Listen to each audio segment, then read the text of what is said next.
नमस्कार। आपका बात 25 में स्वागत है। और हम बात 25 में आज चर्चा करने वाले हैं रशिया और यूक्रेन के बीच के संघर्ष की, जिसे आज 5वां दिन हो चला है। शुरू-शुरू में तो ऐसा माना जा रहा था कि ये 4-5 दिन में समाप्त हो जाएगा, लेकिन अब ऐसा नहीं लग रहा है। लेकिन आज अभी कुछ ही समय पहले जिस तरह के समाचार आ रहे हैं कि रूस और यूक्रेन के प्रतिनिधिमंडल आपस में बातचीत कर रहे हैं, और इस बातचीत के दौरान ये बेलारूस और यूक्रेन की सीमा के पास में बातचीत हो रही है। और इस बातचीत के दौरान यूक्रेन में जो एक कंडीशन रखी थी कि बेलारूस में रशिया के विमान और हेलीकॉप्टर जो भी सैन्य गतिविधि है, वो जब तक बातचीत रहेगी जब तक सस्पेंडेड रहेगी। तो ये एक बातचीत की शुरुआत हुई है।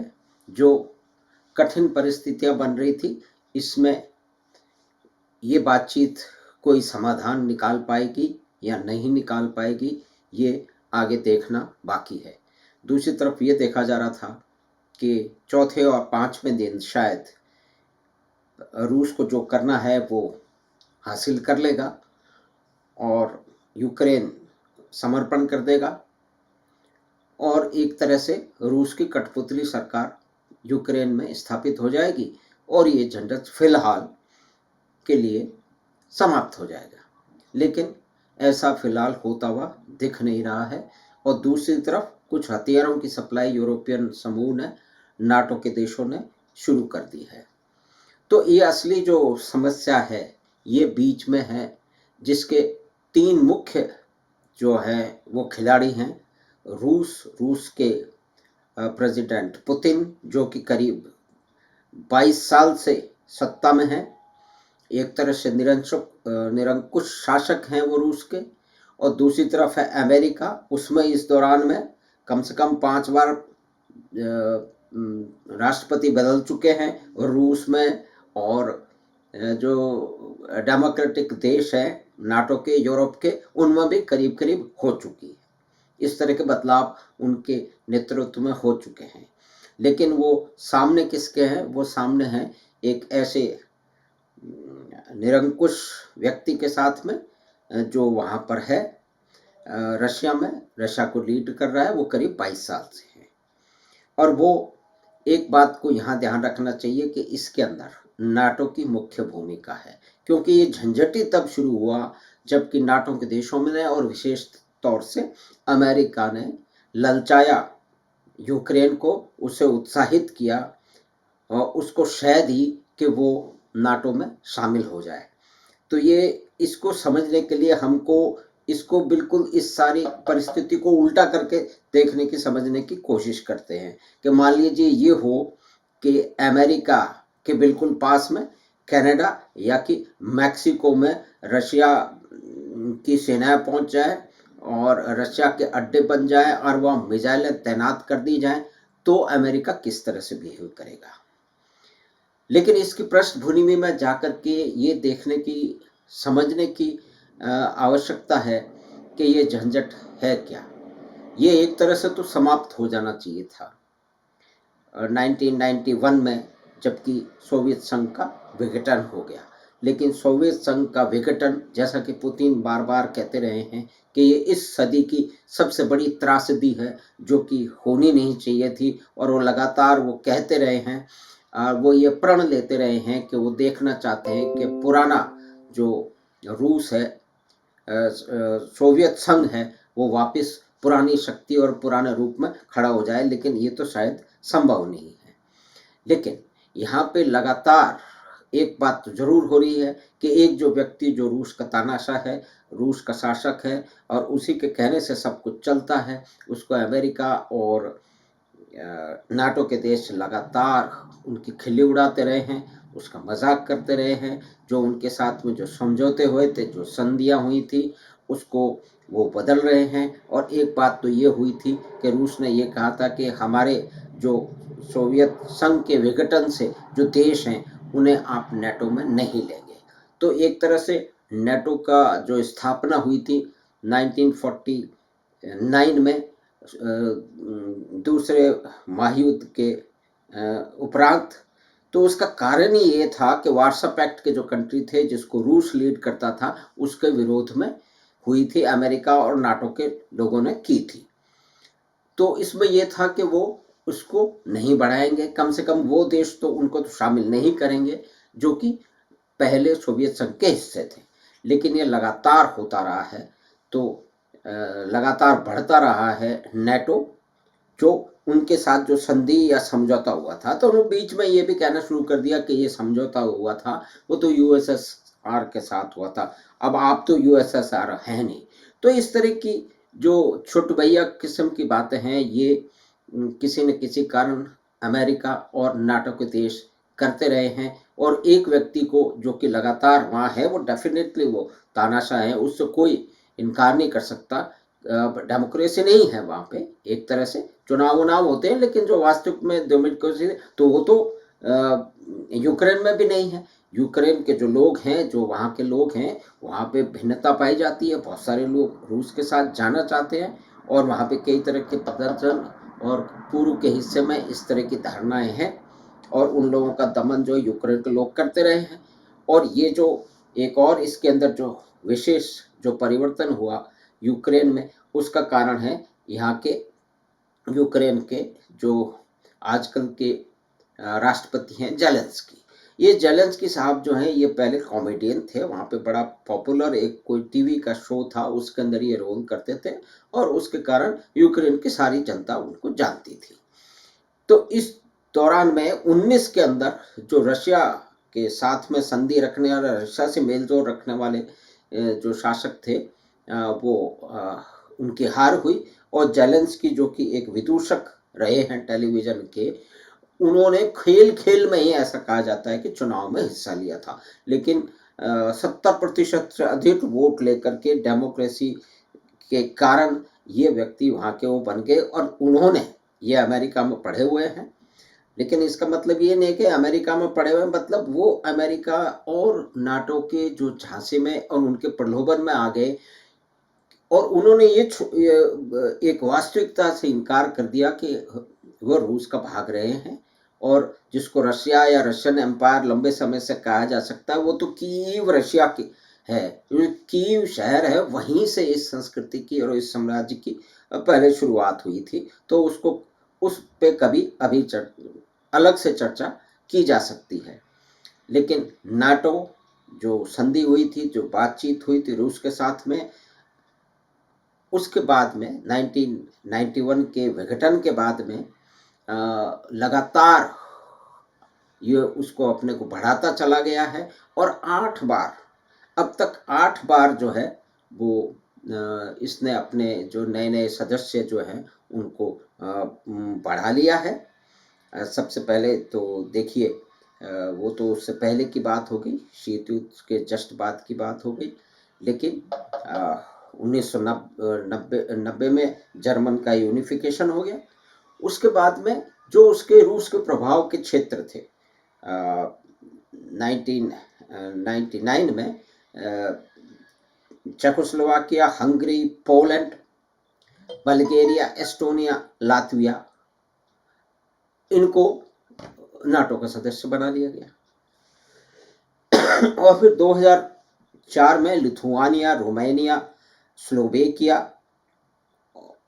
और स्लोवेनिया, अल्बानिया वगैरह वगैरह जुड़ते चले गए, यानी कि नाटो का कुनबा लगातार बड़ा होता चला गया। तो एक तरह से वार्सा पैक्ट जब समाप्त हो गया, जब सोवियत संघ ही नहीं बचा, तो नाटो की ज़रूरत क्या थी। तो ये भी बहुत सारे सामरिक जो विशेषज्ञ हैं वो ये कह रहे हैं। लेकिन फिर भी नाटो के जो देश हैं, यूरोप के जो देश हैं और अमेरिका है, उन्होंने नाटो को जारी रखा, बल्कि जारी नहीं रखा, बल्कि उसके अंदर नए नए और देशों को शामिल कर लिया, जो कि जो उनके साथ में संधि थी, जो अंडरस्टैंडिंग थी 1991 की डिसइंटीग्रेशन ऑफ यूएसएसआर के बाद में, उससे उलट था। लेकिन इस तरह की चीज़ें होती रहती है।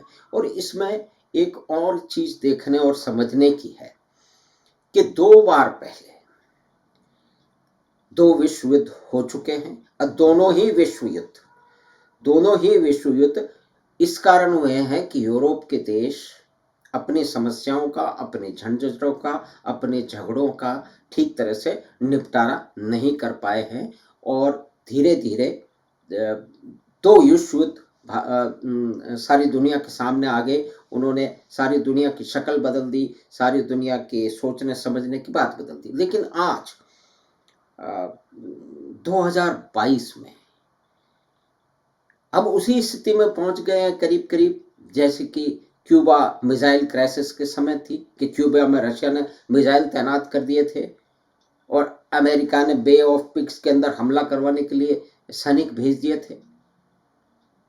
तो हम करीब करीब 60 साल पीछे चले गए हैं इस समस्या के कारण। और ये समस्या मूल रूप में है क्या? ये समस्या ये है कि नाटो के लोग और अमेरिका वो लगातार रूस को परेशान करते रहे हैं, उनकी बेइज्जती करते रहे हैं और उन्होंने इस दुश्मनी के भाव को, इस बेइज्जती को लगातार एक के बाद एक बढ़ाया है।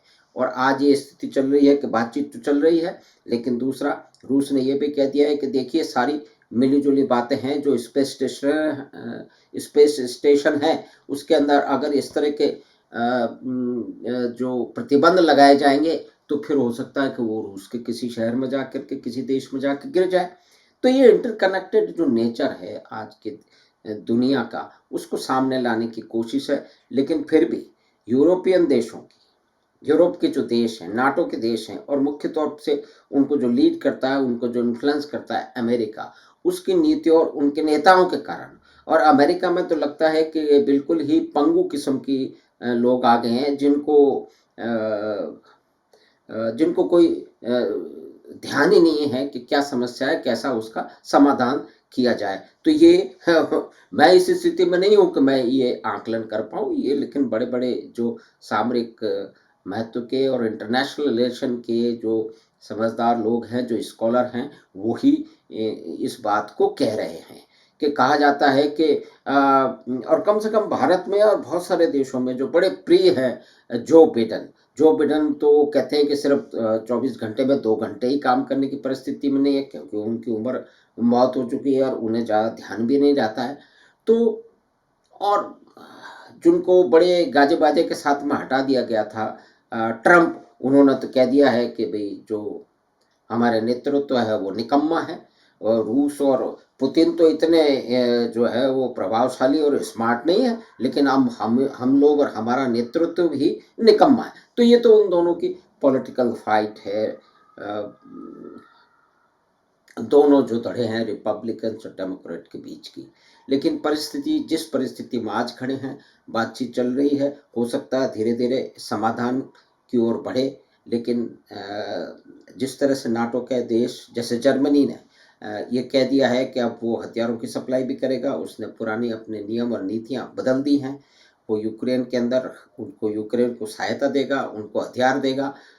तो ये कुल मिला के तो क्या होगा कि फिलहाल तो जो सामने सामने दिख रहा है वो लग रहा है कि ये जो संघर्ष है इसकी बढ़ने की तरफ जा रहा है। जैसा माना जा रहा था कि 7 दिन में शायद ये खत्म हो जाए, ऐसा हो भी सकता है, कोई नहीं जानता अगले 2 दिन में क्या होगा। या हो सकता है कि अब 7 दिन जैसा कि माना जा रहा था नहीं लगे, हो सकता है कि 15 दिन में समाप्त हो जाए। लेकिन ये समस्या, ये झंझट मुख्य रूप से नाटो की, यूरोप की समस्या से निकली हुई ये बीमारी है।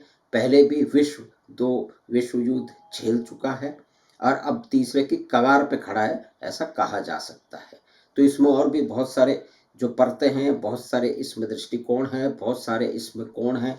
तो इन पर समय समय पर हम बातचीत करते रहेंगे और क्या चीज़ हो रही है तो तुरंत लेकिन एक बात यहाँ पे कहनी या कि इंगित करनी बड़ी ही आवश्यक है कि अधिकतर हिंदुस्तान के जो टीवी चैनल है उनको देखिए, वो तो ऐसे वर्णन कर रहे हैं जैसे कोई मैच हो रहा है, कोई क्रिकेट का मैच हो रहा है, कोई फुटबॉल का मैच हो रहा है, अब गेंद उसके पास है, अब वो गेंद उसके पास चलेगी, अब उसने ऐसा शॉट मारा। मतलब उन्हें इतना उत्साह है कि खबर में सनसनीखेज तरीके से खबरें वो लगातार सुनाए जा रहे हैं और हम लोग बैठे हुए उसको देख रहे हैं। लेकिन वही सोशल मीडिया जिसको कि व्हाट्सएप यूनिवर्सिटी वगैरह वगैरह कहा जा सकता है, तो वहाँ आप फिर भी बैलेंस्ड, एक संतुलित विचार, एक संतुलित समीक्षा इन परिस्थितियों की, इसकी